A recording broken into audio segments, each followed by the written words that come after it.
श्री शिवाय नमस्तुभ्यम। हर हर महादेव। तो आप सभी लोग जानते हैं कि बसंत पंचमी आने वाली है। एक बहुत बड़ा दिन आने वाला है, पर दोस्तों उससे पहले बसंत पंचमी के पहले बसंत सोमवार भी पड़ रहा है। मतलब कि भगवान शिव जी का सबसे प्रिय दिन पड़ रहा है। अब दोस्तों भगवान शिव जी के इस प्रिय दिन पर आप लोगों को एक सबसे बड़ा उपाय तो जरूर करना चाहिए, क्योंकि बसंत पंचमी का दिन आने वाला है। बसंत पंचमी के पहले बसंत सोमवार पड़ रहा है, तो भाई आप लोगों को इस दिन 5 दीपक वाला उपाय जरूर करना चाहिए। अपनी किसी भी प्रकार की को भगवान शिव जी से पूर्ण करवाने के लिए या अपने किसी भी प्रकार की दुख और समस्याओं को अपने जीवन से दूर करने के लिए। तो दोस्तों आप लोगों के पास एक बहुत बड़ा और अच्छा मौका है, जो कि 12 फरवरी का है, जिस दिन पड़ रहा है बसंत सोमवार। और ये दिन बहुत ही ज्यादा बड़ा और विशेष है, क्योंकि बसंत पंचमी के पहले ये वाला जो सोमवार है, इसकी बहुत ही बड़ी महत्वता है। तो भाई आप लोगों को इस बसंत सोमवार के दिन मतलब 12 फरवरी के दिन ये 5 दीपक वाला उपाय जरूर करना चाहिए, जिस उपाय को करने से आपकी जीवन की सारी दुख और परेशानी दूर होंगी। अगर आप अपनी मनोकामना के लिए ये वाला उपाय करेंगे तो भाई आपकी मनोकामना भी पूर्ण होगी। साथ ही में अपने घर परिवार की सुख और शांति के लिए ये वाला उपाय करेंगे तो वो भी आप लोगों को जरूर प्राप्त हो जाएगी। तो दोस्तों इस उपाय को सबसे पहली बात आप लोगों को अच्छे से समझना है, क्योंकि भाई ऐसे विशेष दिन बार बार तो आते नहीं। बसंत पंचमी के पहले पड़ने वाला बसंत सोमवार से बार बार तो आता नहीं। तो भाई इसीलिए आपको इस उपाय को अच्छे से समझ लेना, उसके बाद जरूर करना। तो दोस्तों सीधी सी बात है, 5 दीपक वाला उपाय है, तो ये 5 दीपक वाले उपाय को करने में हमें थोड़ी बातें भी समझनी होगी, जैसे कि ये 5 हमें कैसे बनाने हैं, 5 दीपक वाला उपाय किसको करना है, किस समय करना है। जो दीपक है वो मिट्टी के होंगे, आटे के होंगे। ऐसी बहुत सारी चीजें हैं जो कि हमें उपाय में समझने वाली हैं। ठीक है, तो इसीलिए आप लोग इस उपाय को अच्छे से समझें और जरूर करें, ताकि आप लोगों की जो भी मनोकामना हो वो जरूर पूर्ण हो। तो सबसे पहली बात दोस्तों हम आपको ये बताते हैं कि ये वाला उपाय किसको करना है। तो सबसे पहली बात दोस्तों घर की जो माताएं बहनें होती हैं वहीं इस उपाय को विशेष रूप से करें, क्योंकि घर की जो माताएं बहनें होती हैं वो कौन होती हैं? घर की लक्ष्मी होती हैं। अगर किसी कारणवश घर में माताएं उपस्थित ना हो तो भाई घर के जो बड़े सदस्य हो भाई वो भी इस उपाय को कर सकते हैं। अगर माता बहनें उपस्थित ना हो तो दोस्तों अब हम समझते हैं कि इस उपाय को आपको किस समय करना है। तो देखिए दीपक वाला जो भी उपाय होते हैं या दीपक वाले जितने भी उपाय होते हैं वो हमेशा शाम के समय प्रदोष काल में रात्रि के समय किए जाते हैं। तो ये वाला जो 5 दीपक वाला उपाय है ये भी आपको पसंद सोमवार के दिन मतलब 12 फरवरी के दिन शाम के समय प्रदोष काल में ही करना है। अब प्रदोष काल कब से कब तक होता है ये भी आप लोग जान लीजिए। तो देखिए प्रदोष काल का जो समय होता है वो शाम की 6 से लेकर 7 बजे तक होता है ना। मतलब शाम के 6 बजे से लेकर 7 बजे के बीच में आप लोग ये वाला उपाय कर सकते हो। पर किसी कारणवश अगर आप लोग लेट हो जाते हो तो भाई आप इस उपाय को 7 के बाद 7:30 या 8 बजे तक भी कर सकते हो। मतलब 8 बजे तक भी कर सकते हो, 8 बजे के बाद मत करना, वो फिर ज्यादा देर हो जाती है। तो भाई आप लोगों को इस बात का ध्यान रखना है कि शाम के समय प्रदूषण काल में आप लोगों को ये वाला उपाय करना है, या 7:30-8 बजे तक भी आप लोग इस उपाय को पूरा कर सकते हो। तो दोस्तों अब यहाँ पर आपको ये बात समझ आ गई। अब बात करते हैं हम इस उपाय की। तो दोस्तों 5 दीपक है, तो सीधी सी बात है कि 5 दीपक वाला उपाय, तो 5 दीपक तो यहाँ पर हमें तैयार करने ही पड़ेंगे। अब ये 5 दीपक हमें कैसे तैयार करने हैं, उसमें सबसे बड़ा प्रश्न अब यही निकल कर आएगा कि भाई 5 दीपक जो हम तैयार कर रहे हैं वो किस चीज के होंगे। क्या वो 5 दीपक आटे के होंगे? क्या वो 5 दीपक मिट्टी के होंगे? तो दोस्तों हम आपको यहाँ पर बता दें, वो 5 दीपक आप लोगे, वो आप लोग आटे के लोगे। उसका क्या कारण है कि दोस्तों अगर आप लोग मिट्टी के दीपक लेते हो तो आपको नए दीपक लेने पड़ेंगे, पुराने दीपक नहीं ले सकते हैं, और नए दीपक सभी के पास उपस्थित नहीं हो सकते। तो इससे सबसे अच्छी बात यही है कि हम जो 5 दीपक ले रहे हैं वो आटे के लेने हैं। अब आटे के भी जो आप दीपक बनाओगे ना, उसमें ये बात ध्यान रखना कि जो आटा आप लोग इन 5 दीपकों के लिए लोगे, उस आटे को गूंदते समय या उस आटे के अंदर कुछ भी मत मिलाना। मात्र सादा आटा लेना, उसमें पानी मिलाकर उसको गूंद लेना। गूंदने के बाद, आटा गूंदने के बाद आपको क्या करना है कि जो दीपक आप बनाओगे वो 5 दीपक बनाओगे। और कैसे बनाओगे? मीडियम साइज के दीपक बनाओगे, ना ज्यादा छोटे बनाओगे, ना ज्यादा बड़े बनाओगे ना। तो इस प्रकार से आपको उस आटे से 5 दीपक बढ़िया आपने तैयार कर लेने हैं। 5 दीपक जैसे ही आप लोग तैयार कर लेते हो, तो इन 5 दीपकों को आपको कहां पर रखना है?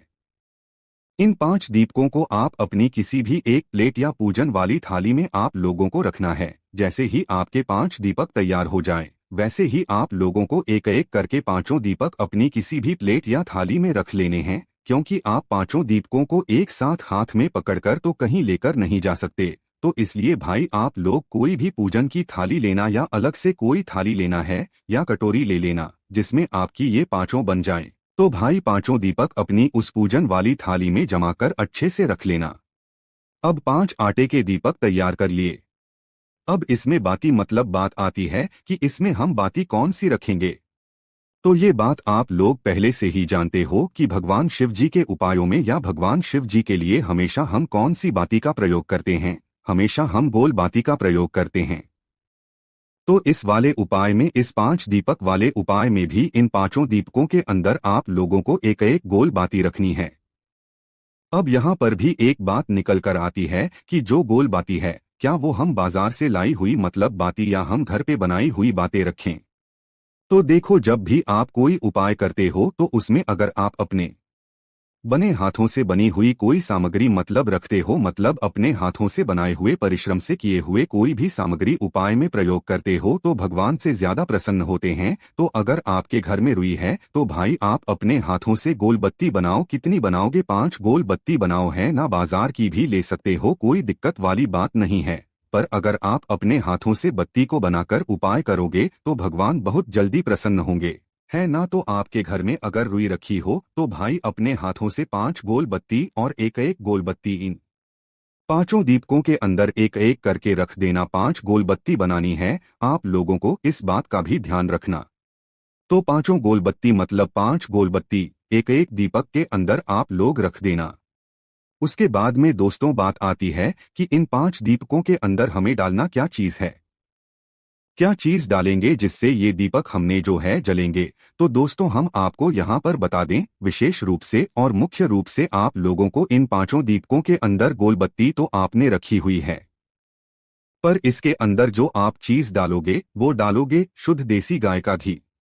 क्योंकि शुद्ध देसी गाय का जो घी होता है वो भगवान शिव जी को बहुत प्रिय होता है, और इसी से भगवान शिव जी के लिए हम दीपक यहाँ पर जलाते हैं।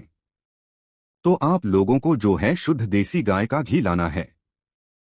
हम शुद्ध देसी गाय का घी क्यों बोल रहे हैं? क्योंकि कई सारे लोग ये समझेंगे कि भाई घी बोला है तो भाई वो बाजार वाला मिलावटी जो घी होता है वो उपाय में प्रयोग कर लेंगे। अगर आप लोग बाजार वाला मिलावटी घी प्रयोग में ले लोगे तो भाई उपाय फिर सही तरीके से काम नहीं करेगा।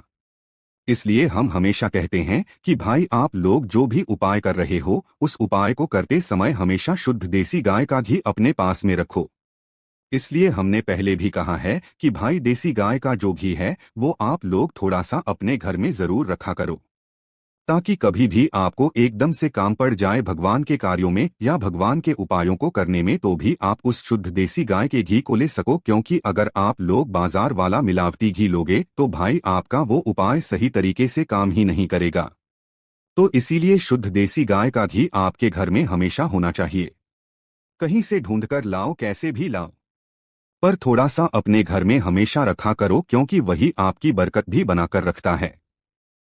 तो भाई थोड़ा सा शुद्ध देसी गाय का घी इन 5 दीपों के अंदर आपको डाल लेना है ना। 5 दीपकों के अंदर शुद्ध देसी गाय का घी डालने के अब आपके ये 5 दीपक बिल्कुल बनकर तैयार हो जाते हैं। तो दोस्तों अब आप लोगों को क्या करना है कि शाम के समय ये वाला जो आटे के 5 दीपक हैं, ये आपको कुछ समय पहले ही तैयार कर लेने हैं। क्योंकि इनको तैयार करने में और उपाय की तैयारी को करने में आपको समय लगेगा, तो इस बात का भी आप लोगों को ध्यान रखना है। जैसे कि शाम के समय प्रदोष काल में आप लोग ये वाला उपाय करने वाले हो, तो आधे से 1 घंटे पहले आप इन 5 दीपक को बनाकर तैयार करके रख लेना है, ताकि आप लोग उपाय को बिल्कुल आराम से और पूरे मन और पूरे भाव से कर सको। तो ये माताएं बहनें इस उपाय को विशेष रूप से सुने, क्योंकि वे अगर इस उपाय को करेंगे तो भाई बहुत ज्यादा फल आप लोगों को मिलेगा और भगवान शिव जी आपकी मनोकामना भी बहुत जल्दी ही पूर्ण करेंगे।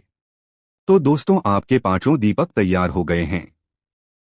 अब दोस्तों, यहाँ पर एक बात और सुन लीजिए कि ये 5 दीपक हम जहां जहां पर भी रखने वाले हैं, क्योंकि 5 दीपक हमने एक जगह पर रखने के लिए नहीं बनाए हैं। जो ये 5 दीपक हैं, ये सीधी सी बात है, 5 दीपक बनाए हैं तो 5 अलग अलग जगहों पर ही रखाएंगे। तो दोस्तों, जहां जहां पर भी ये 5 दीपक रखाएंगे, वहां पर आप कोशिश करना कि जिस जगह पर ये दीपक रखाएंगे उस जगह पर पहले या तो के दाने आप लोग रखो या तो कुछ फूल की पंखुड़ियां रखो। उसके बाद फिर इन दीपकों को जो है उस जगह पर उस स्थान पर रखो। तो अपने साथ में या तो कुछ चावल के दाने रख लेना या कुछ फूल की पंखुड़ियां रख लेना।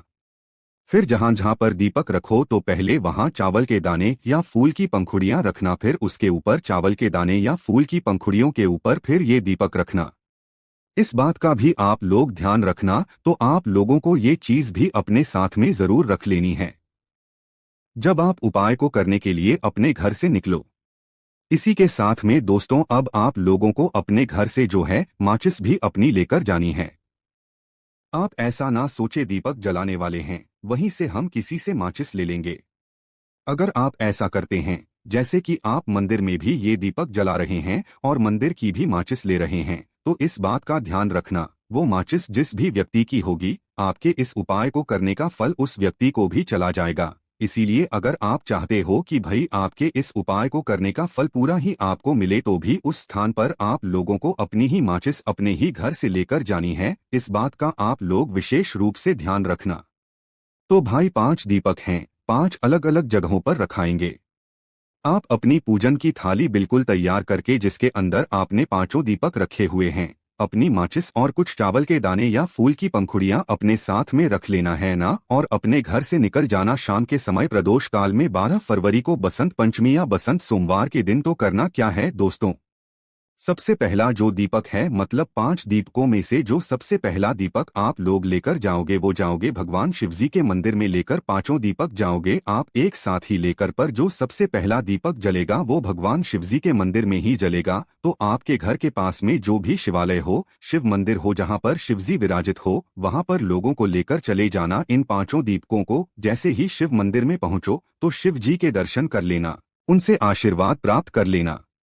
उसके बाद में भगवान शिव जी के शिवलिंग के पास में बैठना और अपनी माचिस से अपनी ही पूजन की थाली के अंदर रखे हुए 5 दीपकों में से कोई भी एक दीपक जला लेना।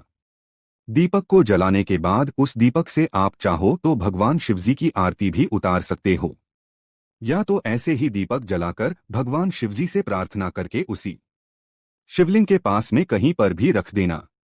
बस इस बात का ध्यान रखना कि शिवलिंग से बिल्कुल इतना भी पास मत रखना कि भगवान शिव जी को आंच लगे।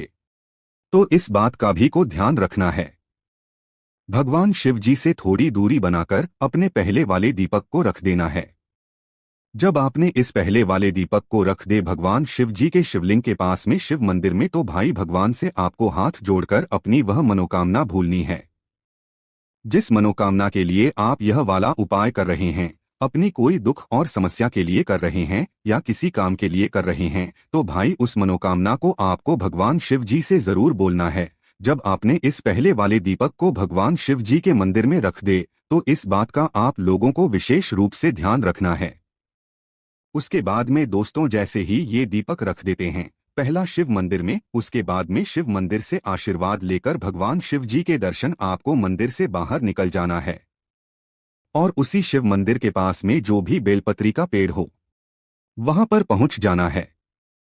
जो बेलपत्री का पेड़ बड़ा हो, इस बात का भी ध्यान रखना कि आपके घर के पास में जो भी बेलपत्री का पेड़ हो वहां पर चले जाना है दूसरे नंबर का दीपक रखने के लिए। तो बेलपत्री के पेड़ के नीचे पहुंचना, वहां पर जाकर अपने दूसरे नंबर का दीपक अपनी ही प्लेट के अंदर अपनी माचिस से जलाना और उस दीपक को उठाकर भी बेलपत्री के पेड़ के नीचे भगवान शिव जी माता पार्वती जी और माता लक्ष्मी जी का नाम लेकर रख देना, जिससे कि आपके घर में कभी भी धन के पैसों की कमी नहीं हो सकती। तो दूसरे दीपक बेलपत्री के पेड़ के नीचे भगवान से प्रार्थना करके उनको वहां से उठ जाना। और जो तीसरा जो जगह है दीपक लगाने की वो है पीपल का पेड़। तो उस बेलपत्री के पेड़ के पास में या आपके घर के पास में जो भी पीपल का पेड़ हो उस पीपल के पेड़ के नीचे पहुंचना, वो भी बड़ा होना चाहिए। और पीपल के पेड़ के नीचे पहुंचने के बाद अपने तीसरे नंबर का दीपक जलाना अपनी प्लेट के अंदर ही, और दीप को जलाने के बाद उस पीपल के पेड़ के नीचे रख देना। पीपल के पेड़ के नीचे रखने के बाद भगवान से प्रार्थना करना, उनसे विनती करना, उनको धो देकर वहां से उठ जाना। ठीक है, तो 3 दीपक आपने यहाँ पर जला दिया है। अब जो चौथे नंबर का दीपक जलाओगे या चौथे नंबर का दीपक जलाओगे के पेड़ के नीचे उस जगह पर जहां पर भी आंवले का पेड़ पास में पड़े वही बड़ा वाला आंवले का पेड़ होना चाहिए। उस आंवले के पेड़ के नीचे आप अपना ये चौथे नंबर के दीपक जलाना, वहां पर भी प्रार्थना करना, भगवान को धो देना और वहां से भी उठ जाना। अब आप यहां पर अपने कुल मिलाकर 4 दीपक जला चुके हो। अब आपके पास बचा हुआ है 5वां और आखिरी दीपक। अब दोस्तों ये जो 5वां और आखिरी दीपक है ये भी बहुत ही ज्यादा जरूरी है। ये आप लोगों को लेकर आना है सीधा अपने घर के मुख्य द्वार पर। घर के अंदर प्रवेश नहीं करना है जब तक आप अपना ये 5वां दीपक ना जला दो। तो अपने घर के मुख्य द्वार पर आकर खड़े हो जाना और बाहर के साइड से अंदर की भाई आपका सीधा हाथ कौन सा बढ़ रहा है तो उस सीधे हाथ की चौखट पर बाहर के बाहर ही आप लोगों को अपनी चौखट पर वह 5वें नंबर का दीपक जला देना है ना। और 5वें नंबर का दीपक जब आप लोग जलाकर अपनी चौखट के राइट हैंड साइड पर रखो तो भाई आप अपनी मनोकामना एक बार फिर से बोल देना, भगवान शिव जी से विनती कर लेना, उससे प्रार्थना कर लेना। आप जिस भी मनोकामना के लिए वाला उपाय करोगे आपकी मनोकामना जरूर पूर्ण होगी। और 5वां और आखिरी दीपक अपनी घर के मुख्य द्वार के राइट हैंड साइड या सीधे हाथ पर सीधे हाथ की चौखट पर इस 5 वाले दीपक को लगाने के बाद आपका ये वाला उपाय पूर्ण हो जाएगा और भगवान शिव जी तक आपके भी जरूर पूर्ण हो पहुंच जाएगी। तो आप अपना ये 5 दीपक वाला उपाय जरूर करें। बाकी दोस्तों इस उपाय करने में अगर आपको कोई भी दिक्कत, समस्या, परेशानी आती है तो आप हमसे कमेंट करके पूछ सकते हैं। बहुत ही विशेष दिन है 12 फरवरी का, क्योंकि इस दिन बसंत सोमवार पड़ रहा है। बसंत पंचमी के पहले पड़ने वाला सोमवार पड़ रहा है। तो भाई आप इस उपाय को इस दिन जरूर करके देखें। बाकी दोस्तों इस उपाय करने में कोई भी दिक्कत, समस्या, परेशानी आती है तो आप हमसे कमेंट करके पूछ सकते हैं। श्री शिवाय नमस्तुभ्यम, हर हर महादेव।